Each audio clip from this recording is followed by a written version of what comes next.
بسم اللہ الرحمن الرحیم۔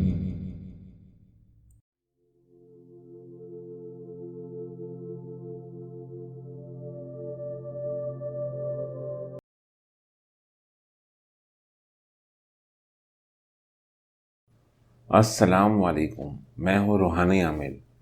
دوستوں، جادو کے حوالے سے آپ نے یوٹیوب پر بہت سی ویڈیو دیکھی ہوں گی جن میں نام نہاد جادو کو ختم کرنے کے بہت ہی عجیب و غریب اور شیطانی طریقے بتائے جاتے ہیں، جس کی وجہ سے نہ صرف انسان گمراہی کا راستہ اختیار کر لیتا ہے بلکہ اپنے ایمان سے بھی ہاتھ دھو بیٹھتا ہے۔ سب سے پہلے تو ہمیں یہ سمجھنا چاہیے کہ جادو کی حقیقت کیا ہے۔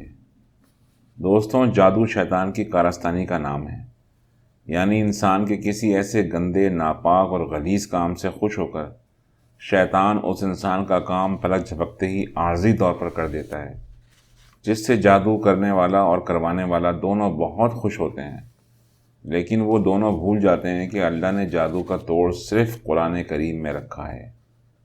دوستوں، قرآن مجید انسانوں کے لیے مکمل ضابطہ حیات ہے۔ جادو کے توڑ کے لیے ضروری ہے کہ سب سے پہلے یہ معلوم کیا جائے کہ آپ کے گھر پر جادو بھی ہے یا نہیں، یا پھر صرف کسی بھی عامل کے کہنے پر آپ نے یہ سمجھ لیا کہ آپ پر یا آپ کے گھر پر جادو ہے۔ دوستو، آج میں کچھ آپ کو ایسی اہم باتیں بتاؤں گا جس کے بعد آپ 10 منٹ میں جان لیں گے کہ آپ کے گھر پر یا آپ پر یا پھر کسی بھی شخص پر جادو ہے یا نہیں۔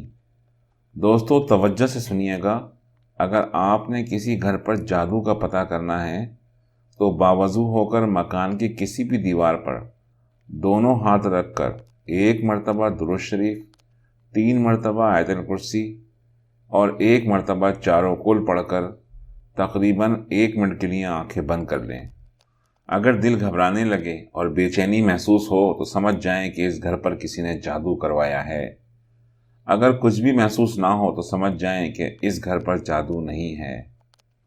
اور اگر کسی شخص پر جادو چیک کرنا ہو تو اس شخص کی کم از کم 2 دن پہنی ہوئی صرف قمیض کی آستین کو ہاتھ کی بالش یا انچی ٹیپ سے ناپ لیں۔ اب دوستوں، قمیض کو سیدھے ہاتھ میں پکڑ کر 3 بار درود شریف، 3 بار آیت الکرسی اور 1 بار چاروں کل پڑھ کر قمیض پر دم کریں، اور اب دوبارہ چیک کریں۔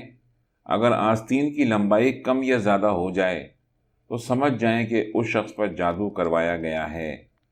اگر لمبائی میں کوئی فرق نہیں تو سمجھ جائیں کہ جادو نہیں ہے۔ دوستوں، اب سوال یہ پیدا ہوتا ہے کہ جادو ہونے پر ہمیں کیا کرنا ہوگا، یعنی اگر جادو گھر پر ہو یا کسی شخص پر ہو تو ہمیں کیا کرنا ہوگا۔ دوستوں، اب میں آپ کو جو طریقہ بتانے جا رہا ہوں اس کو آپ نے انتہائی توجہ سے سننا ہے۔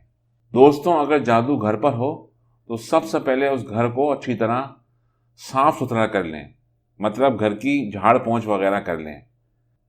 اس کے بعد گھر کو کم سے کم 3 دن کے لیے خالی کر دیں، اور پھر گھر کے ورس میں بیٹھ کر قرآن پاک سے دیکھ کر پوری سورہ بقرہ پڑھ کر 1 گلاس پانی پر دم کر لیں، اور پھر وہ پانی گھر کے چاروں کونوں کی دیواروں پر اس طرح چھڑکیں کہ پانی فرش پر نہ بہے۔ اس کام سے فارغ ہو کر آپ نے گھر کو بند کر کے چلے جانا ہے۔ 3 دن اس عمل کو دہرانا ہے۔ 3 دن کے بعد گھر کی ایک بار اور صفائی کر لیں، اور گھر منتقل ہونے سے پہلے گھر کی چھت پر جا کر ایک بار باآواز بلند اذان دے لیں۔ انشاءاللہ جیسا بھی اور جتنا بھی سخت جادو ہوگا ختم ہو جائے گا۔ اب دوسری بات، اگر جادو کسی شخص پر کروایا گیا ہو تو کیسے ختم کریں۔ اگر جادو کسی شخص پر ہو تو آپ نے باوضو ہو کر 1 بار درود شریف، 3 بار آیت الکرسی اور 1 بار قرآن پاک سے دیکھ کر پوری سورہ بقرہ پڑھ کر اس شخص پر اور 1 گلاس پانی پر دم کرنا ہے، اور اس پانی کو تھوڑا تھوڑا کر کر مریض کو پلائیں۔ جب پانی ختم ہونے لگے تو اس پانی میں مزید پانی شامل کر لیں۔ دوستوں، کم از کم 3 دن اس شخص کو یہ پانی پلانا ہے۔ انشاءاللہ تعالی اللہ کے حکم سے سخت جادو بھی اگر ہوگا تو ختم ہو جائے گا۔